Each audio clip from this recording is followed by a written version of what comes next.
जहां से गुजरो धुआं बिछा दो, जहां से गुजरो धुआं बिछा दो, जहां भी पहुंचो धमाल कर दो। तुम्हें सियासत ने हक दिया है, हरी जमीन को लाल कर दो। अपील भी तुम, दलील भी तुम, गवाह भी तुम, वकील भी तुम, जिसे भी चाहो हराम कह दो, जिसे ही चाहो हलाल कर दो। जी दोस्तों, तो आधी रात संसद में ओवैसी की दहाड़, 850 सीटों के खेल का शाह का प्लान हुआ एक्सपोज। बैरिस्टर साहब ने हिला के रख दिया। दोस्तों, तो क्या हिंदुस्तान अब सिर्फ 6 राज्यों के भरोसे चलेगा? क्या दक्षिण भारत की तरक्की ही उसके लिए सजा बन जाएगी या बन गई है? दोस्तों, ये सवाल हम नहीं कर रहे हैं, बल्कि हैदराबाद के सांसद असदुद्दीन ओवैसी ने संसद की दहलीज पर खड़े होकर पूछे, और वो भी तब जब आधे से ज्यादा देश सो रहा था।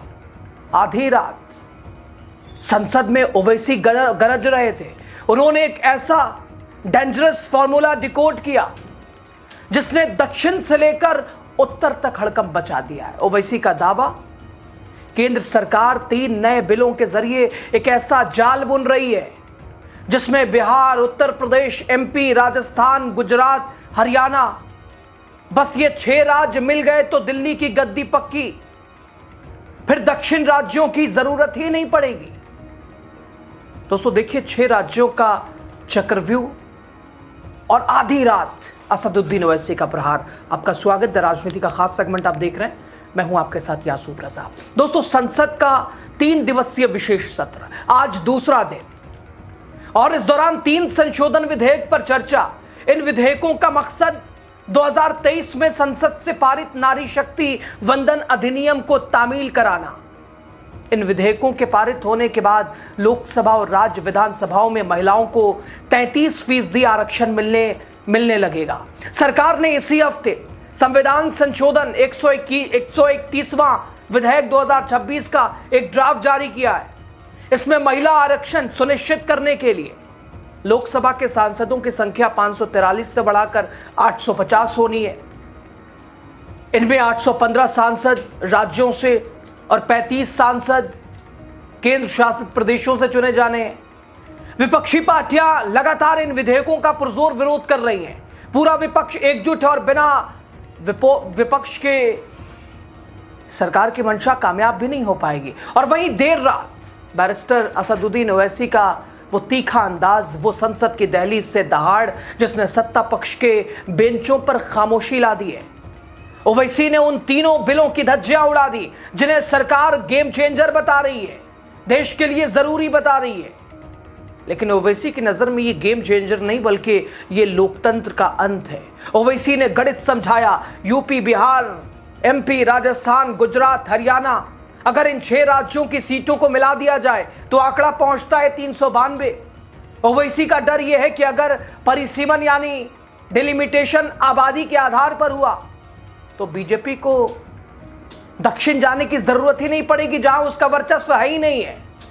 यानी सिर्फ 34 सीटों को और अगर जोड़ ले तो मान लो बन गई केंद्र की सरकार 392 और प्लस 34।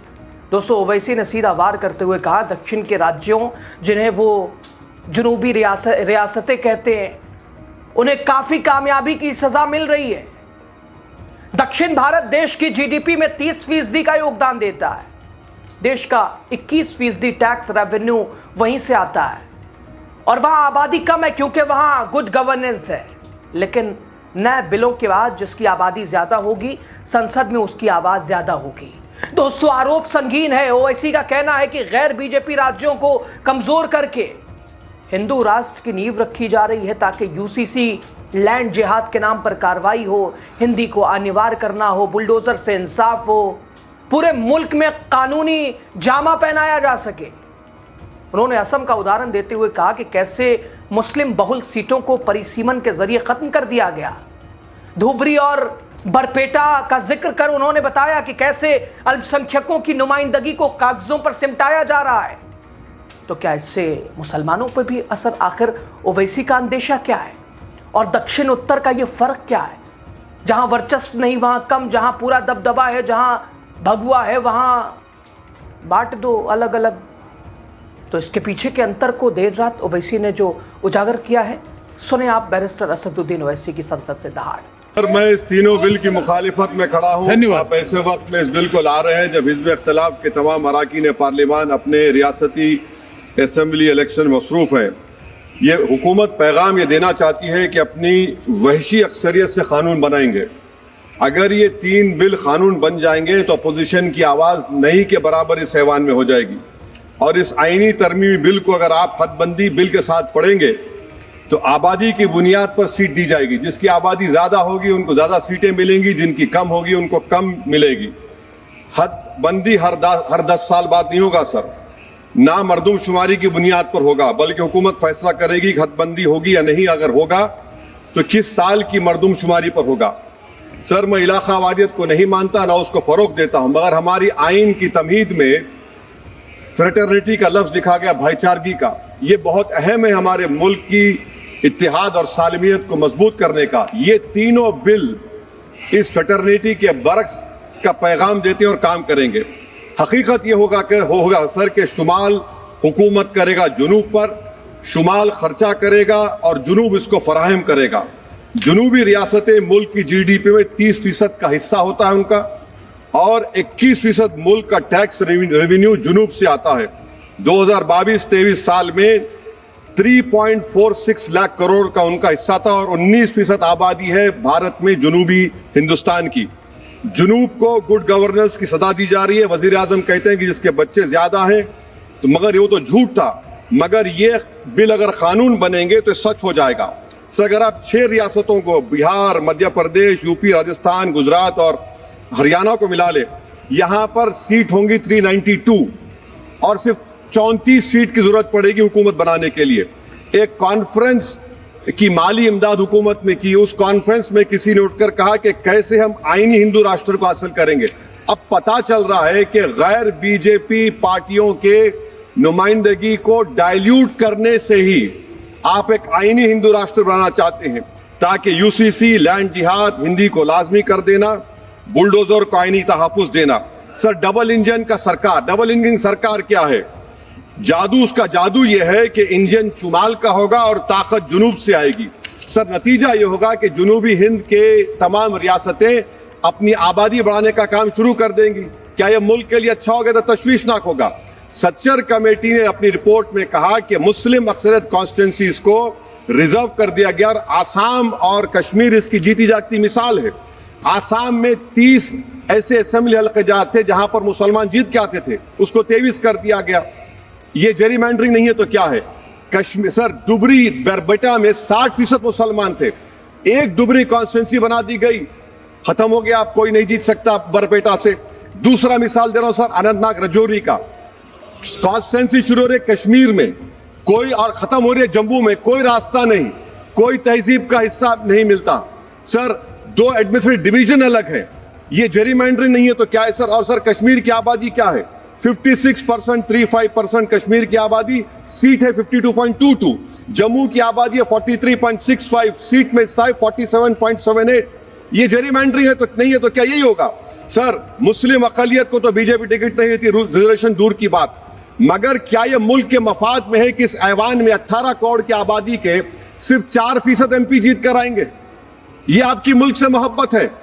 ये राष्ट्रवाद होगा कि 18% से 4% आएंगे जीत कर? आप फैसला कर लीजिए।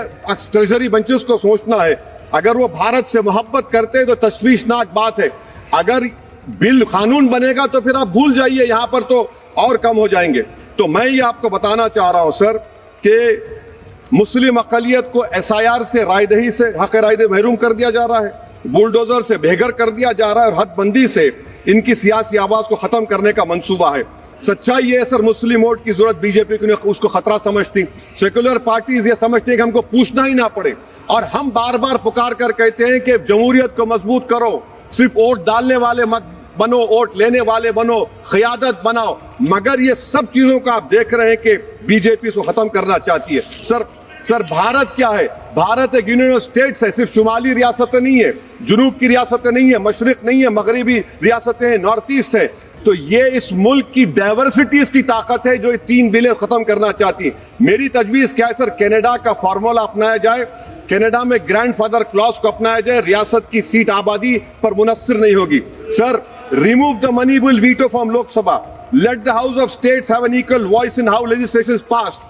KM Panikkar member of SRC recommended the rajasva should be reform. Sir, मैं इस हुकूमत को वार्न कर रहा हूं, हदबंदी एक ऐसा जख्म होगा जो कभी नहीं भरेगा। ये जख्म हमेशा रहेगा और कहीं खुदा ना खास्ता मुल्क को कमजोर ना कर दे। हुकूमत सिर्फ अपने सियासी लालच को हासिल करने के लिए मुल्क के इत्तेहाद को पारा पारा करने की कोशिश कर रही है। मैं हमेशा अक्सरियती हुक्मरानी का मुखालिफ रहा हूं, चाहे जबान और मजहब की बुनियाद पर हो। मुल्क को अगर विकसित भारत बनाना है तो हर शहरी की आवाज को कबूल किया जाना इस मुल्क को चलाने के लिए। सर, जुनूब की रियासतों के लिए एक ऑप्शन चॉइस है 2011 होगा तब भी हम सीटें लोग खो देंगे। अगर 2026 का होगा तो कैश 22 सिचुएशन होगा। तो मैं हुकूमत से अपील करता हूं आपके जरिए से कि हमारे वजीर आला ने जो तजवीज पेश की रेवंत रेड्डी ने कि हाइब्रिड मॉडल 2 क्या है वो 40% की सीटें आबादी पर, 40% इकोनॉमिक परफॉर्मेंस पर और 20% फेडरल बैलेंस को, मैं हुकूमत से ये डिमांड करता हूं कि मुसलमानों को, OBC को और जुनूबी रियासतों को एलिनेट मत करिए, ये मुल्क के मफाद में नहीं है। सर, वजीर दाखिला अमित शाह ने अपने इंटरवेंशन में कहा कि तेलंगाना में 25 सीट होंगी। मैं हुकूमत से अपील कर रहा हूं, अगर आप वाकई में सच्चे हैं तो मैंने एक अमेंडमेंट मूव किया क्लॉज 3 बिल में कि I have given amendment provided nothing shall be done to affect the proportional representation enjoyed by each state as such proportion exist in the 17th house of people. आप support कर दीजिए उसको। देखिए sir, अगर कोई मंत्री यहां पर कुछ बोलता है तो मैं, अगर वादा पूरा नहीं होता तो मैं ब्रीच ऑफ प्रिविलेज डालूंगा, मगर कानून की बात हो रही है, आप लिखते क्यों नहीं कानून में? Write it in the bill that 50% would be there. आप नहीं लिखना चाह रहे, आप बोल रहे कि मेरी बात का भरोसा करो कि कौन जिया तेरे जुल्फ के सहर होने तक, हम तो खाक हो जाएंगे तुमको खबर होने तक। सर और आप एक बता रहा हूं सर, ये गवर्नमेंट क्यों ला रही है?